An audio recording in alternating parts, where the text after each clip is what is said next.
चम्चा मेरो भाइ साइड लाग रे त रिठे चम्चाले कसले खान्छ बे हातैले बजाइन्छ ग्वाम हेलो मेरो नाम हो चिनीमाया तामाङ आज म ठुस्न गइरहेको छु लाफिङ किमा नुडल्स 20 लाखको जुस चल झुटा खान सुरु गरौँ है त खाइ ल आज चाहिँ मैले हातले होइन चम्चाले खाने विचार गरेको छु चम्चाले खाँदै गर्दाखेरि अप्ठ्यारो लागिरहेको छ क्या बाउ बाजे पुर्खादेखि नै हाम्रो चाहिँ हातले खाने चलन थियो नि त हातले खाँदाखेरि चाहिँ अलिकति फोरी स्टाइल जस्तो देखिने रहेछ कि आफैले हेर्दाखेरि नि घिन लाग्ने छि तर खाँदाखेरि पनि खाएको जस्तो देखिनु पर्छ के यो चम्चाले खाँदाखेरि त न खाएको जस्तो देखेको छ न मुखमा स्वादै आएको छ के मुखमा यति गाँस पुगेको छ खाएको जस्तै लागेको छैन के सानो बच्चाहरूले खाने गाँस जस्तो खाएर कहिले सकिने यो भिडियो त मेरो त लामो मेरो आयु भन्दा नि लामो हुन्छ त हौ तर पनि म चाहिँ क्यामेरामा चाहिँ एकदम कुल भएर खाएको जस्तो देखाइरहेको छु तर मलाई चाहिँ लागिसक्यो कि चम्चा फालेर यार हातैले गम गम बजाइदिम जस्तो लागिसक्यो के ए रहा नहीं जाता तड़प ही ऐसी है ना नहीं यो लाफिङ भन्ने जन्तु खानलाई चाहिँ ठिकै रहेछ चम्चा किमा नुडल्स भन्ने जन्तु खानलाई ठिक छैन त्यसको लागि चाहिँ हातै जिन्दाबाद मेरो यो लाफिङको चाहिँ बाटोमा ल्याउँदै एक्सिडेन्ट भएछ के त्यही भएर चाउचाउ एकतिर चिप्स एकतिर लाफिङको रोल एकतिर अनि मैले चाहिँ यतिखेर चाहिँ अपरेसन गरेर आएको छु के आजको मेरो खानेकुरा चाहिँ न त छि टाइपको पनि न त वाउ टाइपको पनि के ठिक्कको छ के मैले चाहिँ आज र्यान्डमली पसलमा गएर किनेर लिएर आएको हो नि त पहिले टेस्ट गरिसकेको पसलबाट लिएर आएको होइन मलाई चाहिँ झोलवाला लाफिङ मन पर्दैन क्या झोल छुट्टै लाफिङ छुट्टै भएको चाहिँ एकदम मिठो लाग्छ हे देखिरहन्छ फोर टाइपको हातैले बजाउँछु गम कि गम बच्चा खेलेको जस्तो कसले खेलेर बसिरहन्छ यार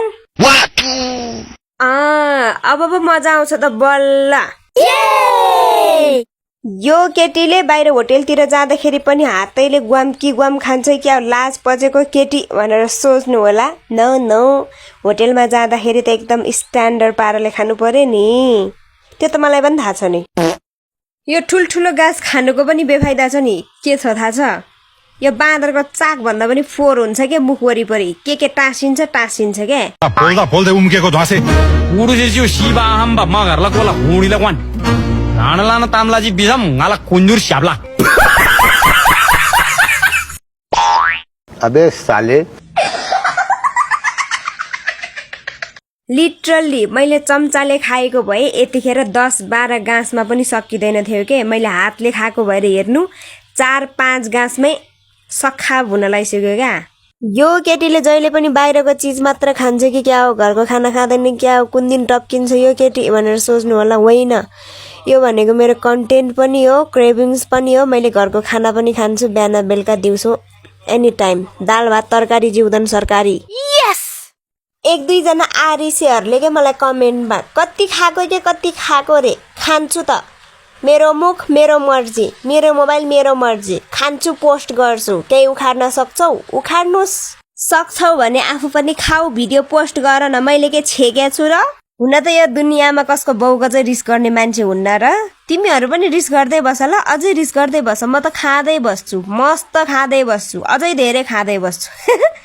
पहिला चाहिँ के मलाई फलानाले के सोच्ला फलानाले के भन्ला फलानाले के गर्ला जस्तो लाग्थ्यो क्या अबदेखि फलाना गया भाड में के आफू खुसी जिउने हो आफ्नो लागि जिउने हो दुनिया गया भाड में फलाना गया भाड में म खुसी छु मेरो ठाउँमा ठिक छु भने दुनियाँले मलाई केही भन्दाखेरि पनि मलाई केही फरक पर्दैन क्या हो त्यो लेभलमा मैले आफूलाई स्ट्रङ बनाइसकेको छु सो तपाईहरु जो पनि आउनुहुन्छ ब्ला ब्ला ब्ला गर्नुहुन्छ मलाई केही मतलब पर्दैन